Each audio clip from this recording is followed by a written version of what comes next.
Hello my friends, welcome to a new video. Today, finally the day has arrived. I can talk about the Logitech Pro racing wheel. They nailed it absolutely with the design of this wheelbase. It has some of the old wheelbases in it with the front grille and the side scoops, but with a more modern jacket. Logitech showed that an all-black case doesn't necessarily need to be boring. The shapes, matte and glossy plastic and the usage of different textures gives a very aesthetically pleasing unity. The red button on the front is the cherry on the cake. On the top you have the rev counter and display to adjust the settings. If there would be something I would add on this wheelbase, it would be a red LED strip on the front that lights up like Knight Rider. It is quite a big wheelbase though, and the angled and relatively high position of the driving shaft makes that you need to attach this wheelbase quite low on your rig. It also has 2 feet that could not be detached, and that is where I had a small issue. I could not line up the pre-drilled middle hole on the front to my rig. It can also be attached to a desk or rig with the included clamp if needed. The steering wheel is classic Logitech, a 30 cm D-shaped aluminium steering wheel clad with partially perforated leather and smooth leather. People who have driven with a Logitech wheel before will certainly recognize the styling. The shifters are magnetic and feel good, but not exceptional. It comes with the standard controller grade buttons, whereas I would have rather seen mechanical ones.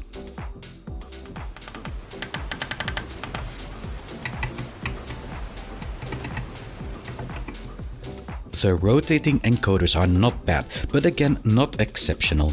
It does come with extra pedals, which can also act like accelerator and brake, very handy. As said, it is a very decent wheel, and apart from the D-shape, I'm sure that plenty of people could appreciate this.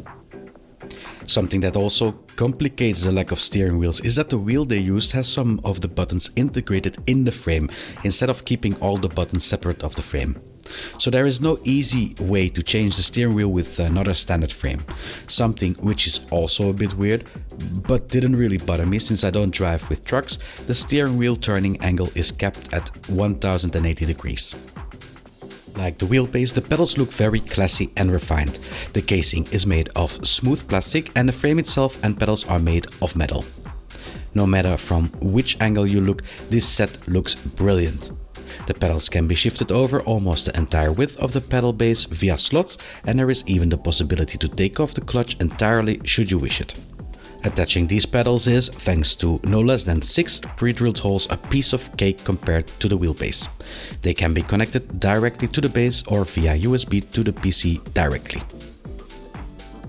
When it comes to technology, well, there is a lot to say about this wheelbase. You have a very respectable 11 Nm of torque that it can generate. And this is at the higher end of the sweet spot that I have for sim driving and sim racing. It also features a quick release system, and a very good one at that. It's made completely out of metal, it can be retracted very easily and put back, and it seems to be very resistant to wear and tear. Now, it is a shame really that they don't have more steering wheels that you can quick release to the wheelbase. They have this steering wheel, the PlayStation steering wheel and the Xbox steering wheel, and that's it. Another piece of technology in here is the TrueForce. Now what the TrueForce does is it converts the game telemetry and game sound into haptic feedback. This has already been introduced in the Logitech G923 before, but there it suffered a bit because of the ancient technology that the wheelbase itself was using, the gear-driven wheelbases. Now with the direct drive it seems to be really good. For the technology in the pedals, the main technology there is the load cell that is used for the brake. The brake sentiment can also be adapted, so you have different elastomers that you can use to make the brake a bit stiffer. For the rest, you have the Hall sensors that capture the input for the accelerator and the clutch. And the last thing to add would be that extra springs are also included to stiffen up these pedals. Replacing the springs and elastomers is a very easy tool-free job, very user-friendly.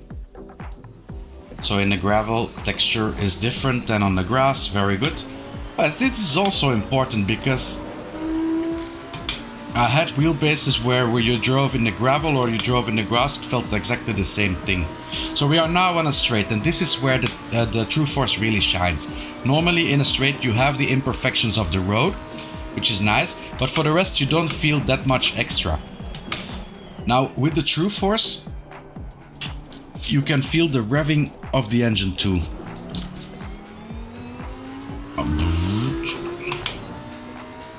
Here, my favorite corner. This is really very important to assess this wheelbase, how it acts here. So nice, very nice, very nice, very powerful also. A bit less powerful than the Thrustmaster T818 if I have to say it from memory. Yeah, nice detail also when I just got off the track. Not so nervous than the Thrustmaster either. Oh my lords. Yeah, and here we have a long straight, so there is a detail in the road which you feel if you turn off the TrueForce, but then you also have the slight vibrations of the TrueForce that come with it, which really ups the immersion. Of course, you have to make sure that you don't put the TrueForce too high. I put it on 60 now, because if you put it too high, then you will lose the details that you have in the road itself, which would be a shame, of course. Very impressive bass, very smooth, very powerful, enough detail. The surface, different surfaces feels good. The lateral force feels good. Yeah, very decent material. The pedals, on the other hand, were not what I would want them to be in ACC. The brake is, even with the hardest elastomers, very soft. It's not that much of a problem in BeamNG or if you drive with any other normal car, but for racing you might prefer more resistance. So again, it's the same thing as with ACC. Turn off the TrueForce support and you have like a normal, decent direct drive with enough power. But when you turn on the TrueForce, then it just becomes something different. So now nothing is happening.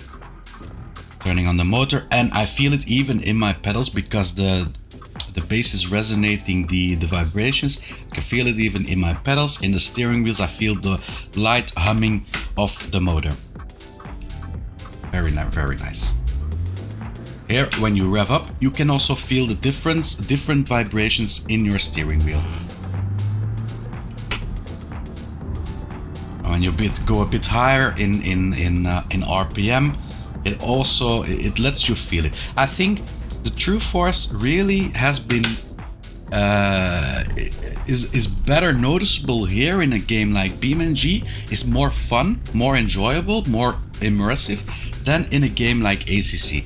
It's already good in ACC, don't get me wrong, but here it really shines.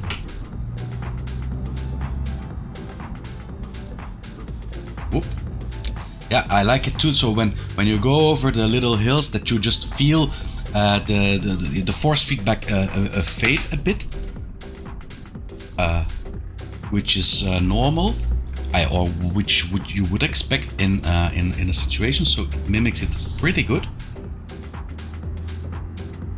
Oh yes, very nice. If I can only get in front of this car, that would even be much more nice. Absolutely beautiful.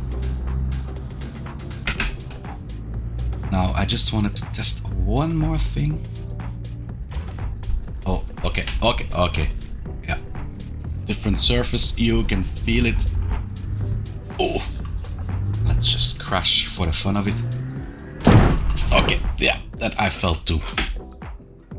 Very good, very nice driving sensation in BeamNG. I would really, can really recommend it.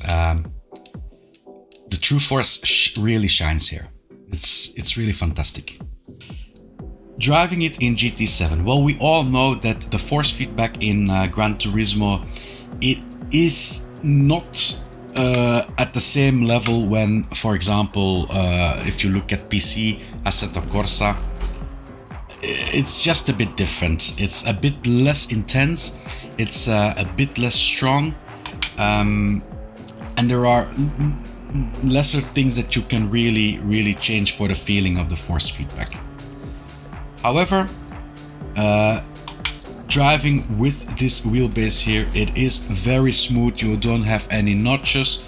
It is strong. I wouldn't say it is particularly strong, or yeah, it doesn't ask for a lot of effort to drive here,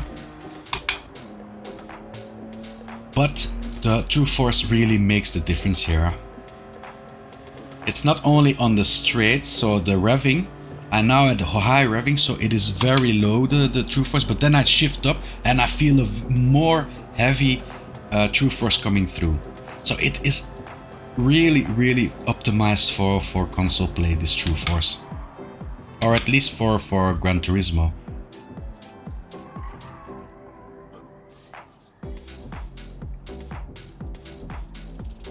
Oh, very low gear, very low rev. Fantastic. Also the road conditions, I can feel them also via I threw the TrueForce. Absolutely great. I'm starting to wonder because I had a sensation like this before with the Thrustmaster TGT, and I'm starting to wonder which one is the best. I think this, with going out of what I have in my head from the TDFB of Thrustmaster, I think this one wins with the feeling that it generates.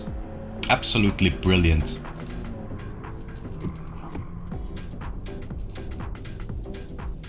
There is console compatibility, but also backward compatibility. This is particularly handy when a driving simulator comes out on PC, but it's very new and does not support a lot of steering wheels yet. I found out about this when I bought a taxi simulator game which supported a handful of popular wheelbases, but no direct drives. The Logitech Pro is the only direct drive steering wheel that you can use in Taxi Simulator because of its backward compatibility. It are small things like this that make our lives that much easier. Ecosystem, I can be very brief. There is a racing adapter that you can use, which allows you to take a shifter or the older pedals, you connect it to it, and then you can use it with this wheelbase, and that is it. There is no other steering wheels, no other shifters, no other pedals. Well, you have of course the older pedals and then the new pedals that come with it, but that is it. So ecosystem is almost non-existent. Price and availability, well, it is fantastic. Logitech has a really good logistics network, a lot of dealers. You can really get Logitech in every part of the world, I think, without any issue. When it comes to price, however, the wheelbase itself, it comes in at 1100 euro and the pedals at 400 euro, which is pretty expensive. If I have to draw a conclusion, well, it would be that the Logitech direct drive wheelbase, it doesn't differ that much from the T818 of Thrustmaster or the Camo C12 or whatever, so it feels really good to drive. It is much detail in it, so, and very smooth, all that you want. But there are certain things that make it stand out. For example, you have the TrueForce, which is really, in my opinion, a game changer when it comes to immersion, and really something that a lot of people that are not necessarily pro racing drivers will appreciate, because when it comes to just a driving simulator, this thing that mimics the motor vibration and the revving is really a nice extra, and that is something that you don't have in other wheelbases. And the absolute great thing is it even works on console without having to go through a PC and extra software. To make it even a more hassle-free solution, the console compatibility and ability to be backward compatible on PC gives you a lot of freedom with whatever platform you're playing on. Ideal for people that don't have too much time to spend on driving. And to top it off, you get the most aesthetically pleasing wheelbase out there, which belongs more in a very sleek and modern living room instead of a dark man cave. If I have to be completely honest, I never understood why people paid so much for this. But now, after experiencing it and having a chance to look at it in more detail, I do. I would still have a hard time coughing up that much money myself though. It's a different case for the pedals. I can appreciate them, but apart from, they match the wheelbase and are necessary for compatibility reasons, there is no real reason I can think of why I would recommend them. Thank you all for watching. I hope you had something from this video. Please leave a like if you did, subscribe if you want to see more videos, and I will see you all next video. Bye bye.